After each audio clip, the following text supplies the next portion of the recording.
L'année 1943 était certainement la plus dure que nous ayons vécue, parce qu'elle précédait d'un an le débarquement.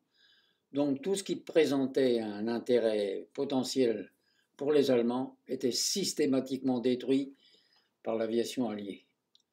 Nous avions déjà subi dans la région de Creil et limitrophes une soixantaine de bombardements, donc on était rodés. Je me souviens que le 26 avril 1943, j'avais 17 ans. L'alerte sonne vers 1h de l'après-midi. Bon, nous partons à l'abri tous. On avait l'habitude. L'abri, c'était tout simplement une tranchée de 2 mètres de fond sur 2 mètres de large, en S, comme ça. Et je me souviens être entré dans cet abri, dans cette fosse, et que je marchais littéralement sur un Allemand, un soldat allemand, qui était là, vautré.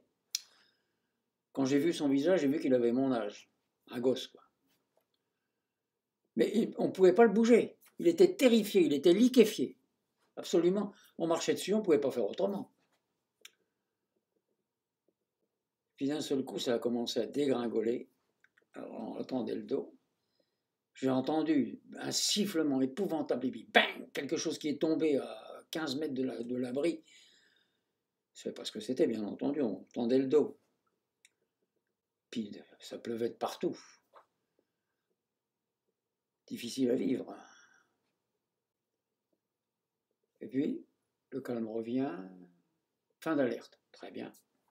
On sort de l'abri pour rencontrer cette poussière de suite de bombardements où l'atmosphère ressemblait plus à une atmosphère de fin du monde.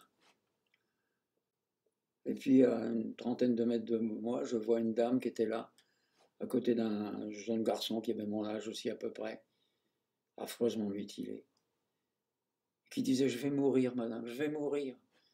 Elle lui disait « Mais non, mon petit, mais non, mais non, mais non, mais non », avec une voix qui savait déjà. Effectivement, 5 minutes après, il nous avait quitté, le pauvre.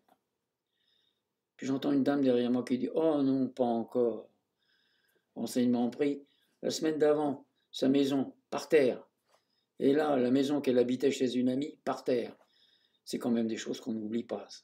Il paraît que c'était le prix à payer. Oui, moi je veux bien. Mais le prix qu'a payé la population française de tous ces sites, soi-disant militaires, a été affreux.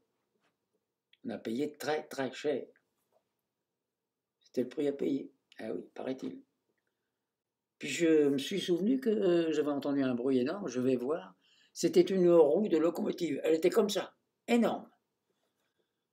Elle avait fait 200 mètres en l'air, elle s'était fichée dans le sol, coupée au ras de l'essieu.